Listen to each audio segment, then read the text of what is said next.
Bonjour et bienvenue sur ce tutoriel. Nous allons parler de désynchronisation des appareils. Alors ça, c'est quelque chose que l'on n'entend jamais parler, sauf dans l'industrie. Un style d'industrie qui a par exemple 500 fours dans son bâtiment. Il faut désynchroniser les appareils pour éviter d'avoir un pic de démarrage qui fait que ça vous oblige à avoir des transfos EDF hyper costauds et en même temps des abonnements trop chers.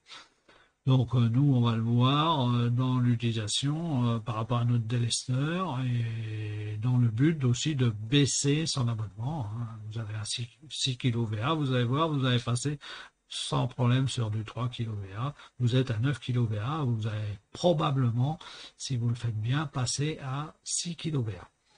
Donc voilà. On va voir toutes ces stratégies à travers du solaire et de l'autoconsommation, parce qu'il fallait bien se donner un exemple, hein, mais ça marche chez vous pour baisser l'abonnement.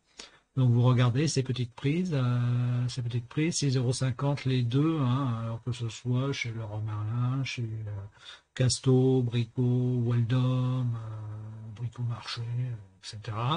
Vous les avez, ces deux prises à 6,50 €, il vous en faudra 4 hein, pour désynchroniser en général. Donc on vous a un coût de 13 €. Alors ces prises, c'est une horloge qui tourne hein, de 0 à 24 heures et vous avez basculé des plots par petites tranches de 15 minutes. Donc ça c'est important, mais ça reste très simple d'utilisation. Donc voyons. Alors là, Kevin, Alternative Wells, a installé une station solaire sur un gîte hein, en autoconsommation. Donc là, on n'est pas sur de l'injection, mais sur de l'autoconsommation, hein. J'ai expliqué pourquoi Kevin choisit uniquement l'autoconsommation. Et donc, cette station solaire, on aura mis un délesteur, hein, comme on a vu, mais on va faire de la désynchronisation d'appareil. Alors, comme c'était un gîte, la plaque à induction très spéciale, une plaque très large, j'ai jamais vu de cette taille-là, énorme, hein, donc énergivore, et un four classique, hein, enfin classique, quand même 3 vitres et avec la porte qui se glisse à l'intérieur du four, donc super four. Et là, on s'est dit, il faut quand même qu'on aille mesurer le four parce que est-ce que ça va être compatible avec cette plaque à induction énorme, quoi, que vous n'aurez pas, hein, c'est juste parce que c'est un gîte. Donc, en mesurant le four, à la montée du four, hein, pendant un quart d'heure, on a 10 800 watts de puissance instantanée hein, absorbée. Et quand on arrive à la stabilisation, on descend à 400 watts. Donc, en fait, pour que tout ça soit compatible, l'idéal, c'est, pour ne pas déclencher le délesteur, c'est de démarrer le four un quart d'heure et après, on peut utiliser 100% de la plaque induction.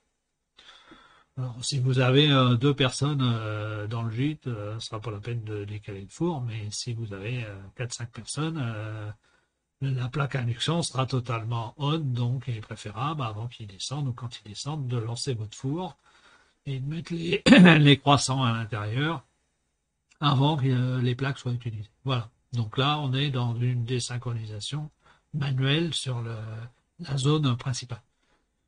Donc le frigo, quant à lui, c'est un gîte, c'est un grand frigo. Donc on lui a mis cette petite prise et on va le faire fonctionner à partir de chaque heure pendant un quart d'heure, le premier quart d'heure. Hein. Donc un seul plot basculé toutes les heures. Et voilà. Et le congélateur en zone délestée. Hein. Donc lui, c'est du 600 litres. Alors gros congélateur aussi, donc un peu énergivore. Donc on va le programmer à partir de chaque heure, à partir du premier quart d'heure jusqu'à moins de quart. Donc il va fonctionner une demi-heure de temps en décalage par rapport au frigo du haut. Et le dernier frigo, hein, j'ai fait plus petit, mais c'est le même, hein, même taille, on va le faire fonctionner dernier quart d'heure. Alors pour les petits frigos, il faut acheter une petite lampe poussoir adhésive parce que quand il est off, c'est bien d'avoir de l'éclairage. Donc cette petite lampe, vous allez dépenser 3-4 € quand même pour avoir l'éclairage dans votre frigo. C'est la contrainte. Ici, il y avait un sèche-linge très important dans le gîte parce que quand on a fait le lavage et le sèche-linge, donc il va démarrer lui un quart d'heure avant la fin de chaque heure et le premier quart d'heure au début de chaque heure. Donc il va être en opposition carrément avec le congélateur. Il va être en phase avec les deux frigos. Tout ça par segment d'une demi-heure. Donc voilà. Normalement, on aurait eu le chauffe-eau. Alors, si on avait eu le chauffe-eau électrique, on l'aurait programmé euh, toujours décentré par rapport au congélateur, mais dans la plage de minuit à 7 heures du matin. Voilà. Donc là, c'est pas le cas. On va voir d'ailleurs la suite. Donc, on a tout désynchronisé. Ici, ben voilà, la station, hein, le côté électrique, un électricien qui a tout recablé. Donc vous avez des commutateurs de source, on va voir ça, et vous avez le fameux délesteur que vous avez vu dans mes tutos précédents, qui est au-dessus, quoi. Donc le problème chez le client, c'est que le chauffe-eau à échangeur à air, c'est pas pour un plancher chauffant, c'est pour des radiateurs et là 34-35 ampères en consommation, donc non compatible avec le solaire. Donc il y a des petits commutateurs de source qui permettent l'hiver de mettre EDF sur ce chauffage.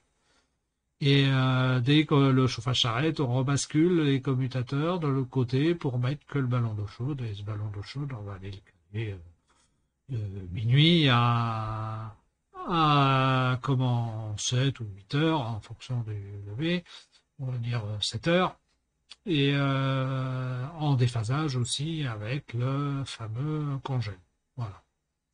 Et naturellement, le sèche-linge, on l'utilisera dans la première partie de la nuit et le chauffe-eau, on va le laisser chauffer tout son volume deuxième partie de la nuit. Voilà, tout est désynchronisé. Voilà le principe.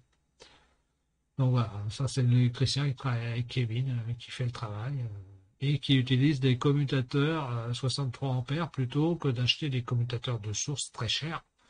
Donc là, ça permet de limiter, de faire une économie de 300 euros. 300 euros, là il met un onduleur haut de gamme. Donc c'est du 1000 euros, hein, l'onduleur. Donc ben, ça fait comme s'il avait mis un onduleur à 700 euros. Donc toujours intéressant. Et ces commutateurs sont utilisés dans l'industrie et on est sûr aussi de leur qualité. Donc voilà.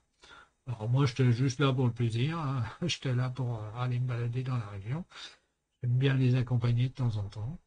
Je suis toujours intéressé par le sujet. Et puis voilà. Donc je vous remercie, j'espère que vous avez compris. C'est assez simple. Là, il n'y a pas de difficulté. Il faut savoir que dans une maison, ne pas laisser tout aller dans tous les sens et que vous pouvez lisser votre énergie. Je vous remercie, je vous dis à la prochaine.